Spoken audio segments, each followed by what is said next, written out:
Assalamualaikum warahmatullahi wabarakatuh. Yang terhormat Bapak dan Ibu dosen UKIN PPG, perkenalkan saya Renita Kusasi, mahasiswa PPG dalam jabatan kategori 1 gelombang 2 tahun 2022 Universitas Mataram Program Studi PPKN. Pada hari ini, Selasa 13 Juni 2023, akan melaksanakan video pembelajaran menggunakan model PBL materi kasus-kasus pelanggaran hak dan pengingkaran kewajiban. Siap, beri salam. Assalamualaikum warahmatullahi wabarakatuh. Wa maghfiratuh wa ridwan. Waalaikumsalam warahmatullahi wabarakatuh. Selamat pagi anak-anak semua. Apa kabarnya kalian hari ini? Alhamdulillah, semoga kita semua tetap sehat, tetap dalam lindungan Allah Subhanahu wa taala ya. Jadi untuk memulai kegiatan pembelajaran kita pada pagi hari ini, silahkan ketua kelas pimpin doa dulu ya. Silahkan Reza. Sebelum memulai pembelajaran pada pagi hari ini, alangkah baiknya kita sama-sama berdoa. Berdoa dalam hati mulai doa selesai. Baik, sebelum kita memulai kegiatan pembelajaran hari ini, kita absen dulu ya. Ada yang tidak hadir hari ini?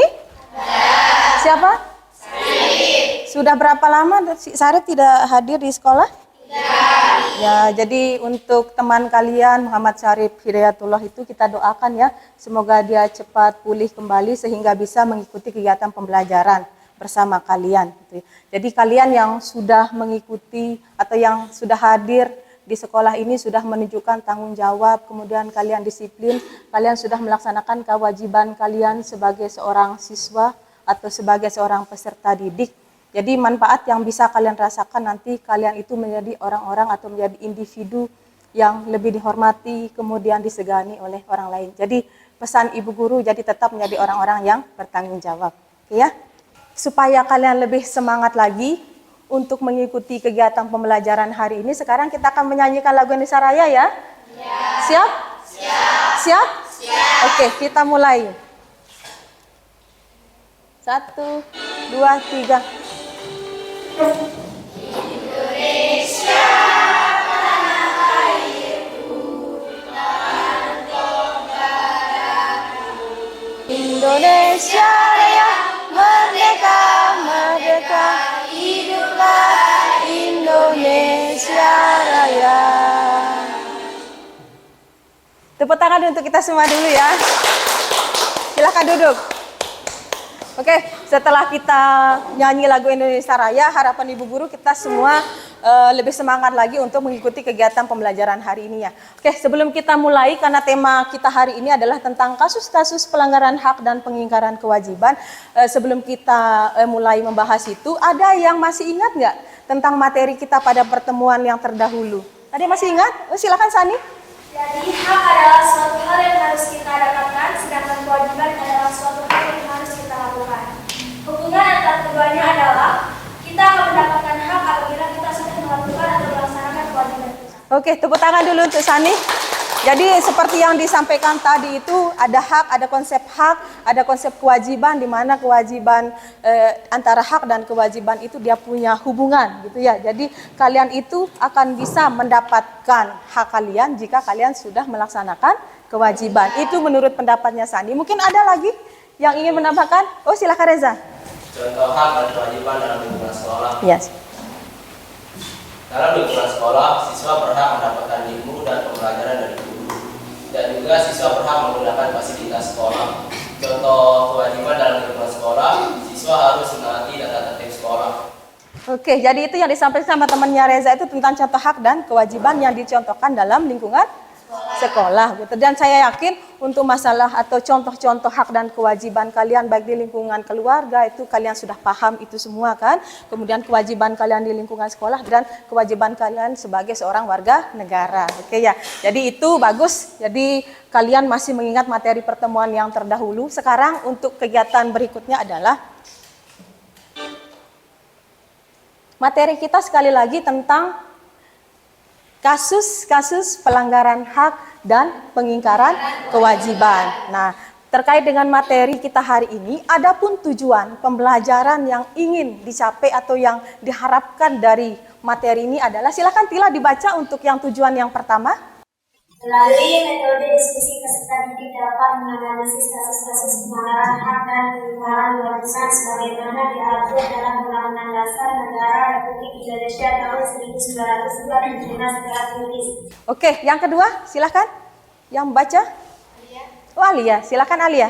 Melalui model problem based learning, peserta didik dapat menganalisis kasus-kasus pelanggaran hak dan pengingkaran kewajiban sebagaimana diatur dalam Undang-Undang Dasar Negara Republik Indonesia tahun 1945 secara kritis. Oke, jadi sekali lagi tolong ditekankan gitu, tujuan pembelajaran yang ingin dicapai dalam kegiatan kita pada hari ini tentang kasus-kasus pelanggaran hak dan pengingkaran kewajiban itu, yang pertama sekali lagi melalui metode diskusi gitu, nanti kalian itu dapat menganalisis kasus-kasus pelanggaran hak dan pengingkaran kewajiban warga negara sebagaimana yang diatur dalam Undang-Undang Dasar Negara Republik Indonesia tahun 1945 secara kritis. Kemudian yang kedua itu adalah melalui model problem based learning atau PBL, kalian itu nanti bisa menganalisis kasus-kasus pelanggaran hak dan pengingkaran kewajiban sebagaimana yang diatur dalam Undang-Undang Dasar Negara Republik Indonesia tahun 1945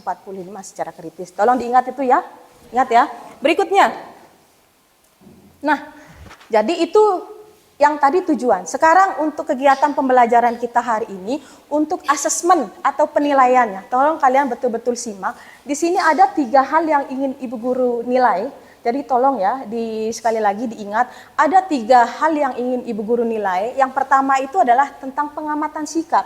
Jadi pengamatan sikapnya itu adalah nanti Ibu Guru akan melakukan sebuah observasi atau pengamatan tentang aktivitas kalian itu, seperti kolaborasi atau kerjasama dalam kelompok, bagaimana antusias kalian dalam pembelajaran, kemudian kalian berani menyampaikan pendapat, bagaimana sikap menghargai teman yang berbeda, kemudian tanggung jawab kalian ketika diberikan tugas. Itu sekali lagi ditekankan untuk penilaian sikapnya itu yang ingin Ibu Guru lihat. Kemudian yang kedua, untuk asesmen pengetahuan, nanti di akhir pembelajaran Ibu Guru akan memberikan soal pilihan ganda yang harus kalian selesaikan. Dan yang terakhir adalah pengamatan keterampilan. Tentu yang namanya keterampilan itu lebih kepada unjuk kerjanya ketika kalian presentasi. Ketika kalian presentasi nanti hasil diskusinya, yang akan Ibu Guru nilai adalah bagaimana kerjasama kalian di dalam tim itu. Yang kedua itu adalah bagaimana ketepatan analisis kalian. Yang ketiga adalah bagaimana penggunaan bahasa. Dan yang keempat adalah bagaimana perilaku kalian di dalam kelompok itu. Bisa diingat? Bisa diingat? Oke, jadi ini sekali lagi untuk penilaiannya sekali lagi ada 3, ada pengamatan sikap, kemudian ada yang pengamatan pengetahuan, dan ada pengamatan keterampilan. Oke. Selanjutnya, sekarang ini Ibu Guru akan memberikan sebuah pengantar dulu sebelum kalian melakukan diskusi atau pembagian kelompok. Seperti yang kalian ketahui bahwa yang namanya kasus pelanggaran hak dan pengingkaran kewajiban itu kan suatu hal yang bisa dilihat gitu ya, entah itu di media sosial, kemudian atau mungkin yang sekarang agak berkurang itu di media cetak gitu. Kasus-kasus pelanggaran hak dan pengingkaran kewajiban itu banyak terjadi ya, lebih-lebih bisa terjadi di lingkungan tempat tinggal kalian.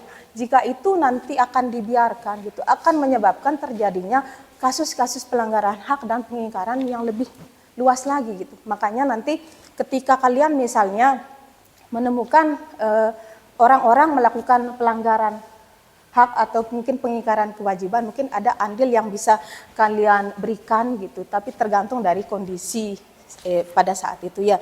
Jadi yang namanya pelanggaran hak itu kan dan pengingkaran kewajiban, yang namanya pengingkaran kewajiban itu kan kalian tidak mau melaksanakan kewajiban gitu kan, tidak mau melaksanakan kewajiban kalian itu, entah itu sebagai seorang warga negara, mungkin sebagai makhluk pribadi gitu. Jadi yang namanya pelanggaran hak dan pengingkaran kewajiban itu tentu terjadi gitu di mana-mana ya.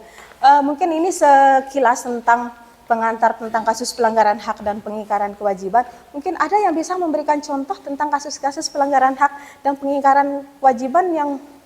Oh ini silakan. Yang saya ketahui tentang kasus pelanggaran hak yaitu membuli atau Oke. melakukan perundungan kepada orang, entah itu di dunia nyata maupun di media sosial. Dan yang kedua yang saya ketahui itu main hakim sendiri dan melakukan pembunuhan, karena pembunuhan ini kan menyebut nyawa orang lain. Oke, bagus, tepuk tangan dulu untuk si... Yang ini memberikan contoh-contoh kasusnya lagi. Saya seperti melanggar peraturan lalu lintas, seperti menerobos lampu merah, tidak memakai helm, dan lain-lainnya. Oke, jadi kalian sudah bisa memberikan, walaupun kita belum masuk ke materi itu, kalian sudah bisa memberikan contoh-contoh yang bagus tentang bagaimana kasus pelanggaran hak dan pengingkaran kewajiban. Lebih-lebih kalian sebagai seorang pelajar gitu ya, jadi kewajiban kalian itu misalnya berkendara menggunakan helm, gitu kan, melengkapi kelengkapan dalam berkendara. Atau mungkin di lingkungan sekolah gitu kan, hak dan kewajiban kalian itu kan banyak sekali gitu kan, bisa mulai dari menghormati, saling menyayangi, kalian membayar iuran itu sudah satu kewajiban gitu kan. Nah, jadi ini adalah sebuah pengantar. Sekarang Bu Guru akan menampilkan sebuah video. Jadi video itu ada 2 video.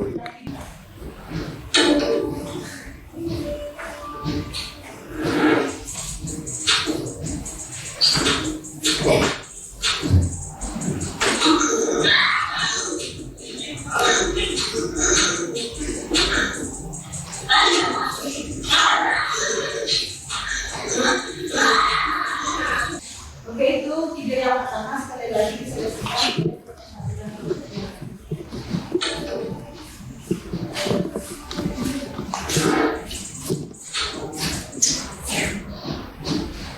Terima kasih masih bersama fakta 62 tujuh ada jadi tersangka di mana klien hakim sendiri bisa berbayar tewas. Padahal tak ada bukti jika korban merupakan pelaku pencurian.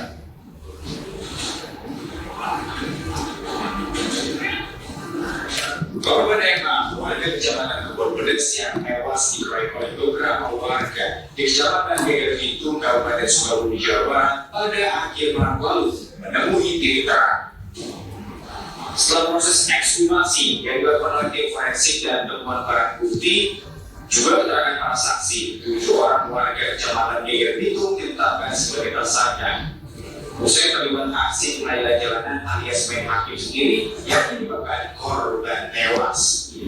Oke, setelah kalian menonton video, sekarang kita akan membentuk kelompok, di mana setiap kelompok terdiri dari 4 sampai 5 orang. Jadi silakan untuk kelompok itu.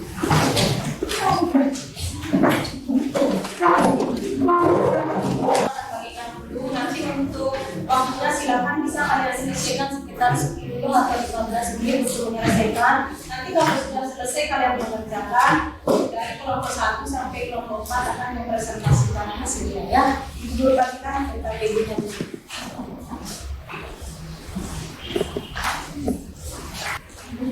Ya, silakan dibuka dulu lembar kerja peserta diminta.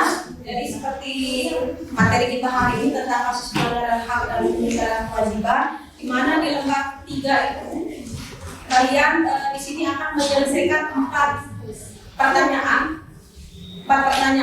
Yang pertama itu kalian diminta untuk menyelesaikan, menceritakan kembali permasalahan apa yang kalian amati berdasarkan video yang tadi. Kemudian yang kedua, kalian diminta untuk memberikan tanggapan kelompok Anda terhadap kasus tersebut. Kemudian kalian diminta untuk menjelaskan faktor-faktor penyebab terjadinya kasus pelanggaran. Kemudian yang keempat adalah merumuskan solusi untuk memecahkan kasus-kasus pelanggaran hak dan pengingkaran kewajiban. Sudah paham dengan jelasnya? Semuanya sudah paham? Oke, jadi silakan kalian mulai mengerjakan. Bisa kalian mencarinya dari buku paket atau mungkin yang HP silakan bisa mencari ya. Silakan mulai mengerjakan.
Untuk yang pertama presentasi kita persilakan dari kelompok 1 ya. Jadi kalau ingat seperti yang penilaiannya di awal itu ada nilai keterampilan itu ada poin yang yang ibu nilai dari kalian dengan kelompok masing-masing. Jadi kita persilakan dulu untuk kelompok 1 untuk mempresentasikan terkait dengan video yang didapat. Assalamualaikum warahmatullahi wabarakatuh. Kami dari kelompok 1 akan mempresentasikan hasil diskusi kami pada video yang telah kami amati tentang kasus bullying yang akan dibacakan oleh teman-teman kami hari ini. Baik, saya akan membacakan tentang video yang sudah saya amati. Soal pertama, ceritakan kembali isi video yang sudah diamati. Dari video yang sudah kami amati, terlihat bahwa adanya seorang pelajar yang masih menggunakan seragam SMA melakukan aksi bullying kepada seorang siswa sekolah luar biasa atau sering kita sebut SLB. Dalam video tersebut, terlihat pelaku menekan punggung hingga menginjak pundak korban. Walaupun korban meringis kesakitan, namun pelaku tetap melanjutkan aksinya. Soal yang kedua, berikan tanggapan dari kelompok Anda terhadap kasus tersebut. Dalam video tersebut, menurut tanggapan dari kelompok kami adalah perlakuan atau aksi seperti itu sangat tidak pantas dilakukan maupun ditiru. Apalagi kita melakukan aksi tersebut terhadap orang yang menyandang disabilitas. Melakukan aksi bullying juga bisa menyebabkan kerusakan mental terhadap korban bullying tersebut. Ini merupakan salah satu bentuk dari pelanggaran hak asasi manusia karena sudah jelas disebutkan pada pasal 1 ayat 6 nomor 39 tahun 1999 tentang hak asasi manusia, yang dimana pasal ini berbunyi, setiap orang diakui sebagai manusia pribadi yang berhak menuntut dan memperoleh perlakuan serta perlindungan yang sama sesuai dengan martabat kemanusiaannya di depan hukum. Soal yang ketiga, faktor penyebab terjadinya kasus tersebut. Yang pertama adalah faktor utama pada kasus bully adalah pola asuh dari orang tua atau orang tua kurang memberikan perhatian terhadap anaknya. Adanya kebiasaan mengejek orang lain, haus akan kekuasaan, ingin menjadi populer di lingkungannya, tidak mendapatkan apa yang mereka mau, dan yang terakhir adalah tidak dibekali dengan pendidikan murni. Selanjutnya, soal yang terakhir yaitu solusi atau upaya untuk mengatasi kasus tersebut. Yang pertama, kita itu harus berani speak up atau berbicara terhadap orang yang lebih dewasa dari kita seperti orang tua ataupun guru atau yang lain-lain. Yang kedua, harus mengevaluasi atau memperbaiki diri. Yang ketiga, berteman dengan orang yang bisa diajak diskusi atau sharing. Selanjutnya, berkuat mental atau fisik. Jangan merendahkan atau membalas bulian tersebut dengan cara yang sama. Jadikan bulian sebagai penyemangat untuk sukses, dan yang terakhir, teruslah fokus pada tujuan dan sekolah.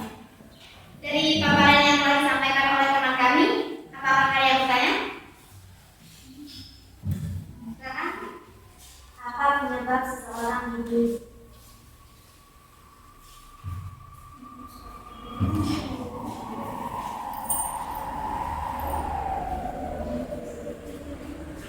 Yaitu karena biasanya korban bully itu adalah orang-orang yang memiliki keunikan atau keanehan bagi mereka. Entah itu cara dia berkomunikasi, perbedaan fisik, misalnya warna kulit, tinggi badan, berat badan, bentuk wajah, ataupun bentuk rambut.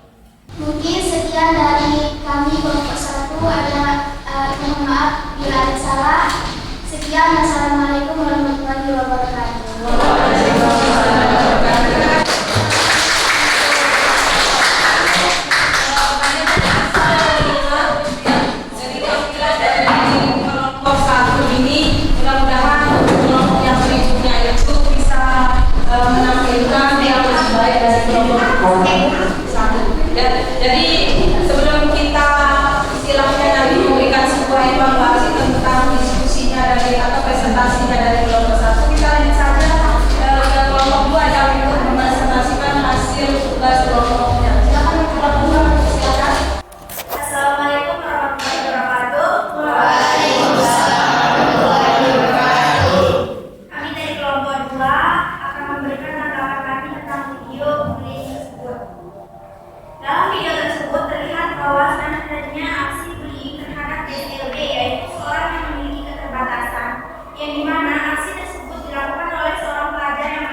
masyarakat mengenai pentingnya hukum untuk dipatuhi. Yang kedua, menjelaskan kepada masyarakat bahwa kekerasan bukan cara yang baik untuk menegakkan hukum, karena kekerasan merupakan tindak pidana dan seorang yang melakukan perbuatan melindungi sendiri dapat dipidana.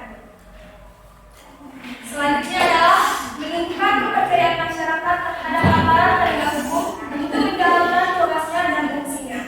Yang terakhir, melakukan pendekatan kepada masyarakat bahwa aparat penegak hukum dapat diajak bekerja sama untuk menindak tindakan yang dianggap meresahkan oleh masyarakat.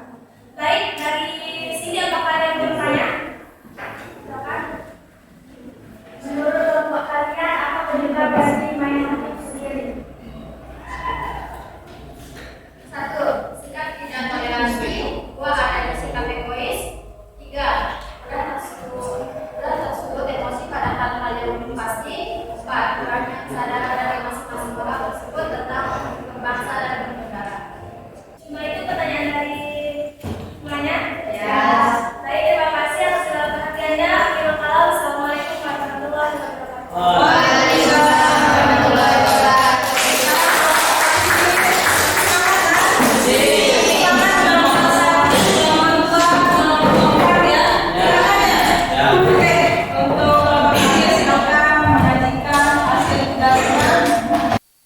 Terlihat adanya tindakan main hakim sendiri oleh para warga sehingga mengakibatkan korban tewas. Korban dituduh sebagai pelaku kasus pencurian, padahal belum ada bukti bahwa korban tersebut pelakunya atau pembunuhnya. Kejadian tersebut terjadi di Kecamatan Geger, Bitung, Jawa Barat. Ada 7 warga yang menjadi pelaku utama kejadian tersebut, dan para pelaku dikenakan pasal 170 dan 351 dengan ancaman penjara 5 tahun. Tanggapan tentang kasus tersebut, seharusnya kejadian tersebut bisa dibicarakan dengan cara yang baik. Apalagi korban belum tentu bersalah. Jika korban terbukti bersalah, barulah diserahkan ke pihak yang berwajib, dan kejadian tersebut memang jelas telah melanggar undang-undang dan hak asasi manusia. Sebutkan faktor pelanggaran hak dan kewajiban. Yang pertama, egois. Yang kedua, emosi yang tak terkontrol. Yang ketiga, rendahnya kesadaran manusia. Yang keempat, kurangnya pemahaman, kesadaran dan kepatuhan masyarakat terhadap peraturan dan ketetapan perundang-undangan yang berlaku. Solusi atau upaya untuk mengatasi kasus tersebut. Upaya atau solusi tindakan main hakim sendiri tersebut dapat dilakukan dengan 2 cara, antara lain: 1. Preventif, yaitu membangun kewibawaan dan kepastian hukum yang memenuhi rasa keadilan masyarakat dengan himbauan dan penyuluhan hukum dan melaksanakan patroli rutin. 2. Represif. Represif merupakan tindakan yang diambil setelah terjadinya tindakan main hakim sendiri. Apabila tak terjadi suatu peristiwa egalistis dengan berpegang teguh pada pasal 170 KUHP, aparat dapat mengambil tindakan yang meliputi penangkapan, penyelidikan, sampai melimpahkan berita acara pemekaran ke kejaksaan. Sekian dari kelompok kami. Apakah ada yang mau bertanya? Saya, apa saja dampak dari kasus tersebut? Dampak dari kasus tersebut, kedua belah pihak pelaku dan korban akan mendapatkan kerugian. Pelaku bisa dipidana dan korban bisa luka-luka sampai korban meninggal dunia. Ada lagi? Ada ini bisa kita sampaikan. Assalamualaikum warahmatullahi wabarakatuh. Waalaikumsalam warahmatullahi wabarakatuh. Tepuk tangan dulu untuk kita semua dulu ya. Ya, kalian sudah mempresentasikan dari kelompok 1, kelompok 2, kelompok 3, dan kelompok 4 gitu ya. Terkait dengan video bullying sama kasus main hakim sendiri gitu. Dan Ibu Guru melihat gitu ya, dari kasus atau video yang pertama sama video yang kedua itu, kalian sudah bisa memberikan argumentasi kalian, ya kan? Kemudian bisa menjawab apa yang ingin diminta dari di LKPD itu sendiri gitu ya. Nah, yang perlu kalian atau yang Ibu Guru evaluasi gitu, seperti yang di awal tadi itu, karena di penilaian keterampilannya itu kaitannya dengan keterampilan ketika kalian menyajikan hasil presentasinya itu, Ibu Guru mengamati gitu. Jadi yang pertama itu kerjasama tim gitu ya. Jadi kerjasama tim itu kalian sudah menunjukkan kekompakan gitu kan. Jadi ketika kalian menyajikan, kemudian berbagi tugas itu sudah ada di sana Ibu Guru lihat. Kemudian yang berikutnya adalah komponen ketepatan dalam menganalisis gitu. Jadi kalian sudah bisa menganalisis dari pertanyaan, misalnya dari pertanyaan yang pertama itu, apa sih kesimpulannya dari video itu. Kemudian kalian diminta untuk memberikan tanggapan bagaimana tanggapan kalian terhadap kelompok itu. Kalian sudah bisa memberikan sebuah argumentasi, bahkan bisa memberikan argumentasi yang kuat dengan mencantumkan peraturan perundang-undang yang ada, atau mungkin kalian sudah mengkaitkannya dengan pasal-pasal tertentu. Itu sudah masuk ranahnya menganalisis gitu. Luar biasa kalian ya. Kemudian dari segi kejelasan juga sudah jelas gitu. Karena saya yakin kelompok 1, kelompok 2 walaupun dia menyajikan dengan cara berbeda, tapi kalian sudah bisa menerima jawaban gitu kan. Jadi kaitannya dengan video bullying gitu, dan kalian tidak akan menerima gitu. Apapun bentuk gitu ya bullying itu tidak akan bisa kalian terima gitu ya. Yang berikutnya adalah bagaimana penggunaan bahasa. Mungkin ada beberapa penggunaan bahasa yang harus kita evaluasi. Mudah-mudahan untuk kegiatan presentasi berikutnya dari penggunaan bahasa, mari kita sama-sama untuk mudah-mudahan lebih menggunakan bahasa-bahasa yang mudah dimengerti, mudah-mudahan ya. Berikutnya adalah bagaimana gaya perilaku. Bagaimana tentang percaya diri kalian gitu. Jadi saya lihat kalian misalnya di Sani, kemudian di Rini, atau mungkin di Reza, di Yuni gitu, sudah menunjukkan kepercayaan diri. Kalian mampu untuk menguasai kelas itu, kemudian kalian mampu menyampaikan hasil tugas kalian itu sendiri.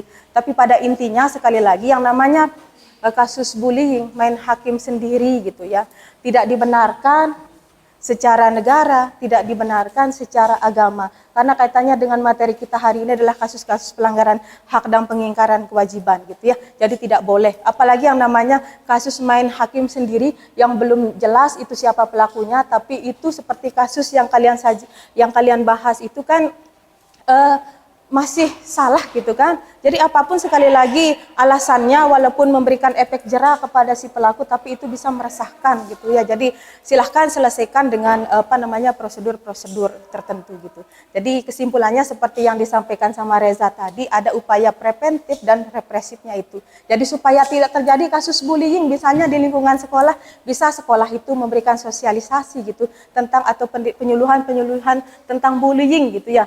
Jadi supaya kalian itu di lingkungan sekolah tidak melakukan bullying, entah itu kepada misalnya teman sekelas atau bahkan di lingkungan sekolah ini gitu. Jadi perlu dilakukan sosialisasi tentang bullying itu sendiri gitu ya. Karena dampaknya seperti yang sudah dijelaskan dalam masing-masing kelompok itu dampaknya sangat luar biasa. Bahkan yang lebih sadis lagi dengan adanya kasus bullying ini, ketika dia tidak menerima, tidak siap, itu bisa saja bunuh diri gitu. Jangan sampai kalian mengikuti itu ya.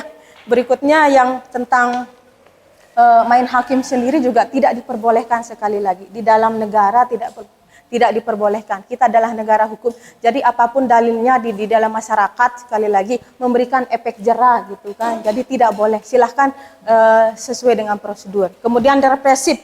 Seperti yang disampaikan tadi, yang Ibu Guru simpulkan, represifnya itu sesudah terjadinya gitu kan. Kasus main hakim sendiri itu ya silahkan selesaikan secara jalur hukum gitu ya. Jadi kalau sudah melalui jalur hukum kan semuanya jelas gitu ya. Oke, kita cukupkan untuk hari ini.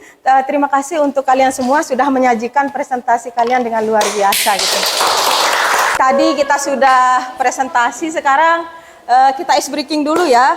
Dimana ice breaking ini Ibu Guru minta kalian itu berhitung dari 1, nanti di setiap kelipatan 4 itu kalian ganti dengan tepuk tangan ya.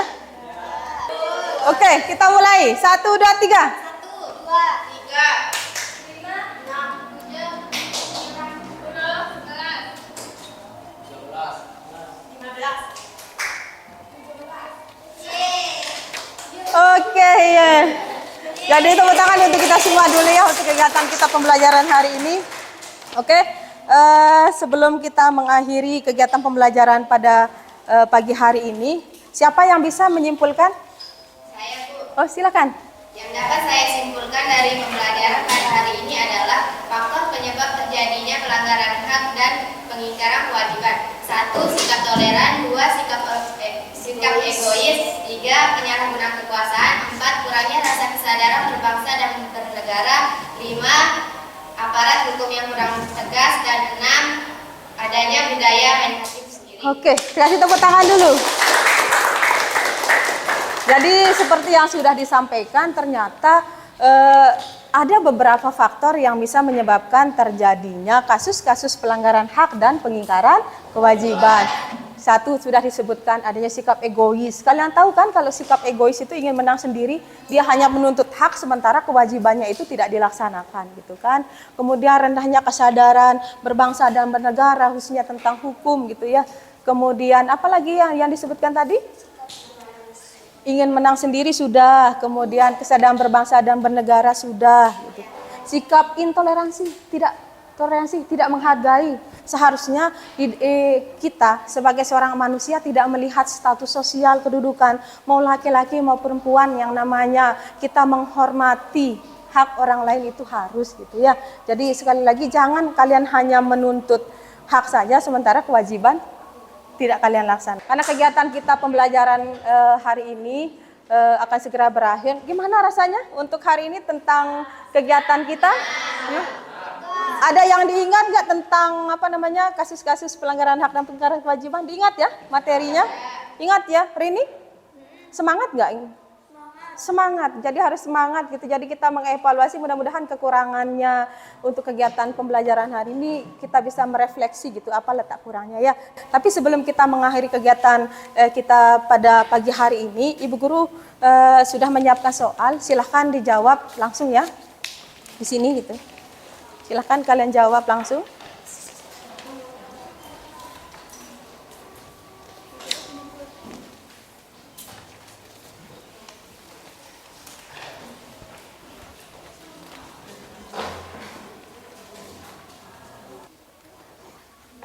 Kalian jawabnya di kolom itu ya. Jadi jawabnya di kolom itu, jangan di soalnya. Jadi sudah Ibu Guru sediakan tempat kalian untuk menjawab gitu. Tempat kalian menjawabnya gitu. Jadi di sini sudah ada.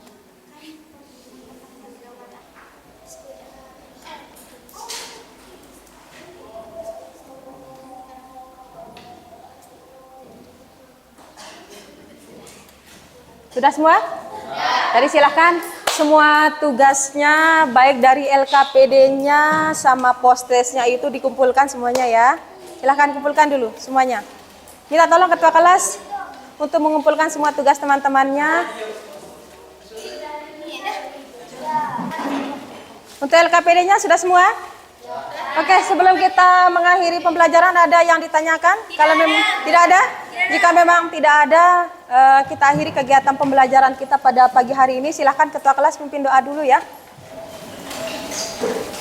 Sebelum kita mengakhiri pembelajaran pada pagi hari ini, alangkah baiknya kita sama-sama berdoa. Berdoa dalam hati, berdoa selesai.